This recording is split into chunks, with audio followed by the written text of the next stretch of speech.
Today we are reading 1-star reviews of some of my absolute favorite books. So you know these are near and dear to my heart, and I'm going to be very opinionated about these. Now these are just my opinions, and I am going to try to look at it from the other side, see the criticism, but honestly some of these are just fighting words, okay? Down below you can tell me if you think I'm right or wrong, but I love these books. Nothing's going to change my opinion. Let's get into it. Now this is not an original idea. Pretty much any booktuber probably has a video like this. However, there's one review that has been stuck in my head for years, and I have to get it out. I have to stop having the imaginary fight in my head. It's time to make it public. And we're going to start with that book. That book is I, Robot. This book has a 4.21 on Goodreads, and it's a sci-fi classic. Let's check out the comment. Now, I couldn't find the exact comment that's been lodged in my head, but unfortunately, I found a bunch of comments that were pretty similar. They don't even get to the setting of the movie till the very end, and Will Smith's character doesn't even show up. What the fuck? Too confusing. The movie's better. The movie adaptation was much better.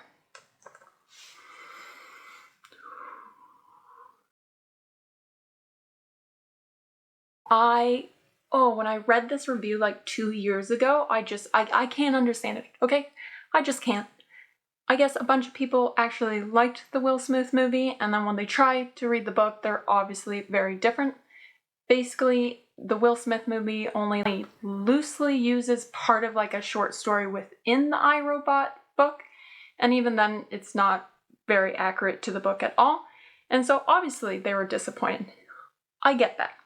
Personally though, I think that movie is absolute trash and much prefer the book.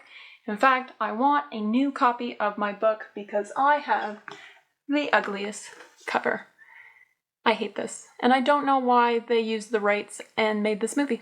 So if you liked that movie, please just know, do not read the book. They are nothing alike.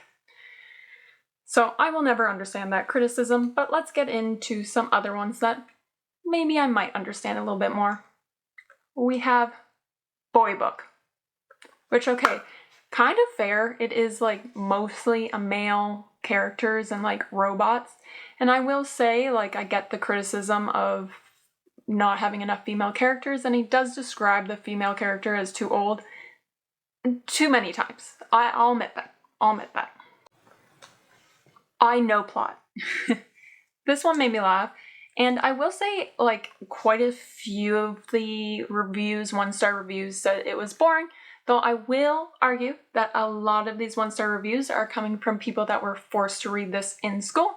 And I think anytime you're forced to read something, you're bound to not like it.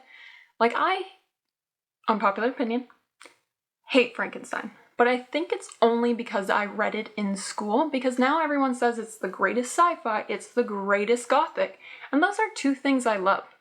So maybe this is a sign I should reread it, and also I just think a lot of the school books you're gonna get those 1-star reviews because people were forced to read them. Well before they probably should read them too. Ooh, this next one is probably the only one that actually hurts my feelings. Feel like Elon Musk would really like this book. My heart. Why? Why? But there is one last review that actually sums up why I like the book, and it is, if you think you'd like to read a series of logic puzzles about mechanics of the robot brain discussed and disentangled by two engineers who use a lot of outdated 1950s slang, then this book is for you. Okay, I don't think they use too much of 1950s slang, but this is why I liked the book. It's a bunch of logic puzzles, and I found it super interesting. But let's move on to our next book. It is Jane Eyre by Charlotte Brontë, a very misunderstood book in my opinion. It is not a romance, it is a gothic. But let's look at the reviews, and I'm going to put this all as one because the reviews are all very similar. It has book bad, Mr. Rochester bad, Every time Mr. Rochester calls Jane an elf or a pixie or some shit, it makes me want to barf. Bad book. Didn't love. Everyone in the book is a red flag. This next one's a little bit of a spoiler, so if you haven't read it, skip ahead. But I had to put it in because it kind of made me laugh. Crazy that you went back to a man that had his ex locked in an attic.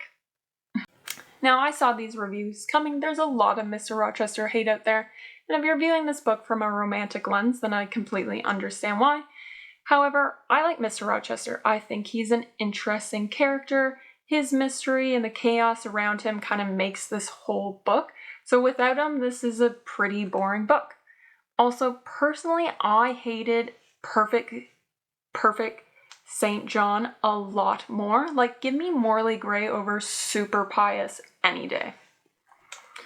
And then the only other comment I saw that kind of made me laugh, I don't quite understand it, but I thought it was quite funny, was Charlotte Bronte would love book talk. This is not a compliment. Don't know what that means, but okay.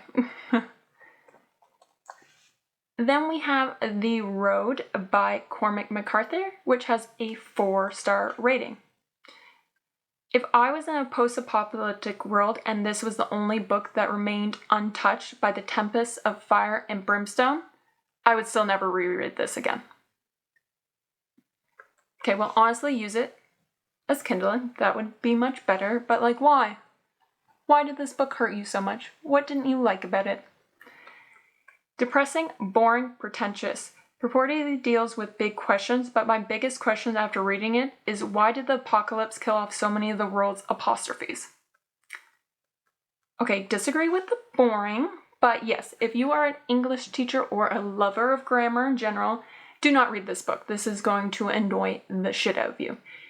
No quotations, no punctuations, nothing like that, but you know, I wasn't very good at grammar anyways, so once I got into the writing style, it really didn't bother me, honestly. Let me save you the trouble of reading this one. Here's the entirety of the book. 1, it's cold. 2, it's gray outside. 3, everyone is hungry.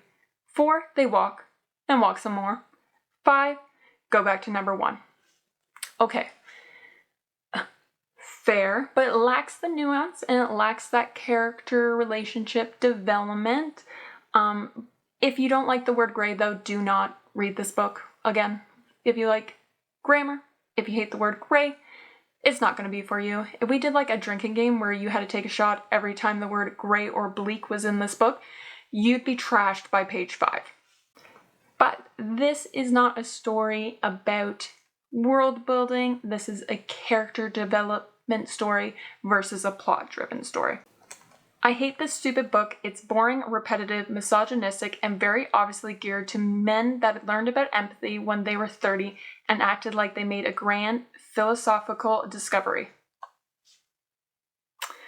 Okay, maybe I missed something. Feel free to educate me in the comments below, but I don't see how this book is misogynistic at all. But also, like, this in the boy comment, like, do I like too many boy books? Do books have gender?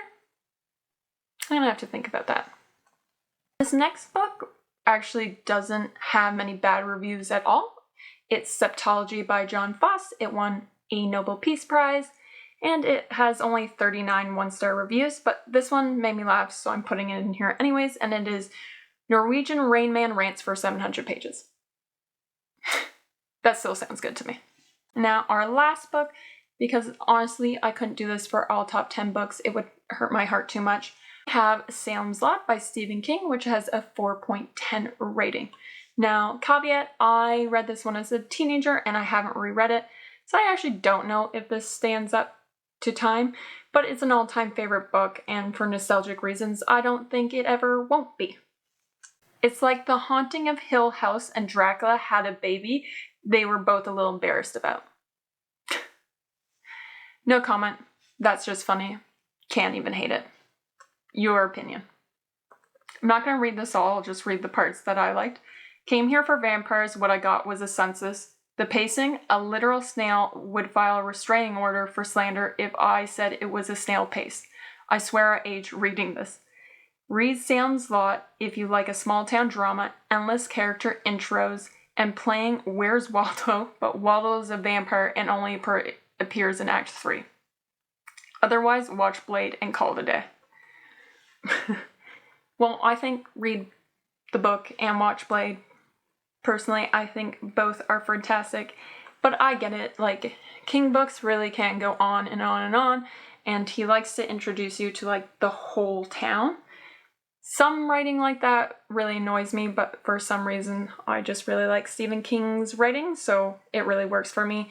I think it adds tension to the book, and at least when I read it last, I thought this book was really scary.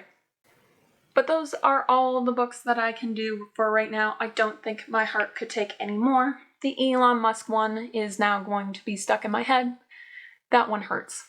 Some of these reviews I think are ridiculous, and others I think you do have a point, but these are my favorite books of all time, and I just don't see that changing no matter what anyone says. Down below, comment your favorite book, and I'll see you in the next one.